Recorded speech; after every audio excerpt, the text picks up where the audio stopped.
जय श्री कृष्णा। राधे राधे। कहते हैं अगर भक्त का प्रेम सच्चा हो तो भगवान उसके लिए नंगे पाँव दौड़े आते हैं। वही बात जब कन्हैया की हो तो कहने की क्या बात।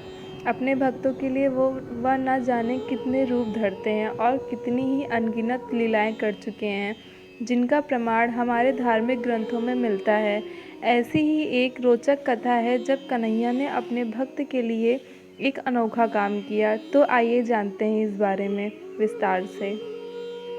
पौराणिक कथा के अनुसार एक बार की बात है, किसी नगर में एक राजा ने एक मंदिर बनवाया जिसमें श्री कृष्ण की भी एक मूर्ति रखवाई, लेकिन उसकी कभी पूजा नहीं की। पूजा करने के लिए मंदिर में एक पुजारी को रखा गया। पुजारी नियमित कन्हैया जी को नहलाता और बड़ी ही श्रद्धा भाव से उनकी पूजा अर्चना करता।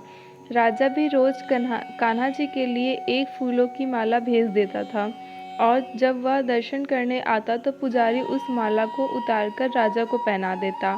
ऐसा करते करते पुजारी की भी उम्र बीत चुकी थी। एक दिन किसी वजह से राजा नहीं आ सका तो उसने एक सेवक के हाथ मंदिर में माला पहुंचा दी और कहलवा दिया कि आज वह मंदिर नहीं आएगा, इसीलिए पुजारी उसका इंतज़ार ना करें। इतना कहकर सेवक चला गया।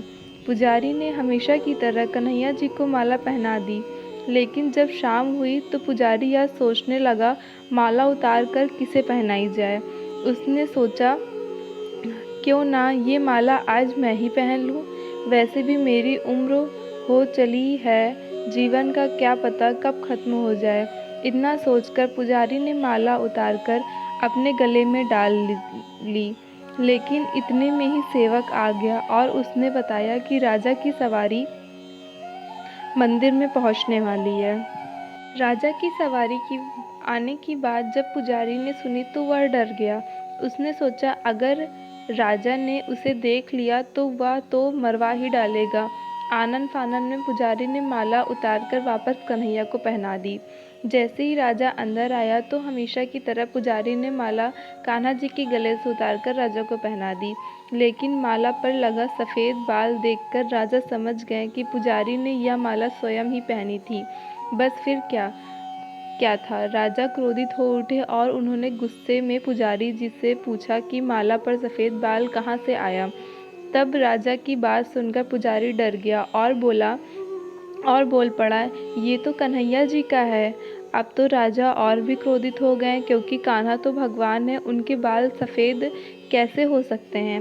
इसीलिए राजा ने फरमान सुना डाला कि कल श्रृंगार के समय राजा खुद आएंगे और देखेंगे सच में कान्हा जी का सफ़ेद बाल है या पुजारी झूठ बोल रहा है। उन्होंने कहा कि अगर पुजारी ने झूठ बोला होगा तो उसे फांसी की सज़ा दे दी जाएगी। राजा का फरमान सुनकर पुजारी का बुरा हाल हो गया। उसने सोचा अब क्या करे, कहाँ जाए, अब तो उनका मरना तय है। तब रोते रोते वह भगवान की शरण में पहुंचा और उनसे कहा, हे केशव, मुझसे झूठ बोलने का अपराध तो हुआ है, लेकिन हो सके तो मुझे क्षमा कर दें और राजा से मेरी रक्षा करें। पुजारी ने कहा कि हे माधव, आपकी सेवा करते करते मैं वृद्ध हो चुका हूँ, अब आप मुझे माफ़ कर दीजिए, ऐसी गलती दोबारा नहीं होगी। यही कहते कहते पुजारी की न जाने कब आँख लग गई और उसकी आँख तब खुली जब सुबह हो चुकी थी। उधर सुबह होते ही राजा भी आ गया और कहने लगा, आज कान्हा जी का श्रृंगार वह खुद करेगा।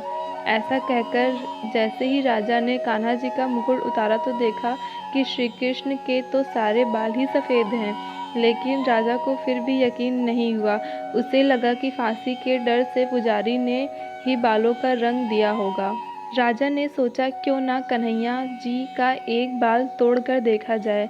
उसके बाद राजा ने कान्हा जी का एक बाल तोड़ लिया, लेकिन जैसे ही बाल टूटा कन्हैया के सिर से खून की धारा बहने लगी। यह देखकर राजा भगवान के चरणों में गिरकर माफ़ी मांगने लगे। तभी श्री कृष्ण की मूर्ति से आवाज़ आई, हे राजन, तुमने मुझे केवल मूर्ति मात्र ही समझा, इसीलिए आज से मैं तुम्हारे लिए केवल मूर्ति मात्र ही रहूँगा। लेकिन पुजारी ने सच्चे मन और पूरी श्रद्धा से मेरी भक्ति की है, इसीलिए उसकी अनन्य भक्ति को देखकर मुझे अपने सफ़ेद बाल करने ही पड़े। कन्हैया जी ने कहा कि भक्ति में कभी भी संशय नहीं होना चाहिए और सच्चे भक्त की लाश तो मैं कभी जाने ही नहीं देता। कुछ इस तरीके से कन्हैया ने अपने भक्त की रक्षा की और राजा को भी विश्वास हो गया कि ईश्वर सिर्फ प्रेम और श्रद्धा से रिश्ते हैं। आशा करती हूँ कि आपको कान्हा जी की ये लीला पसंद आई होगी। अगर आपको ये लीला पसंद आई हो तो please like share and subscribe करें।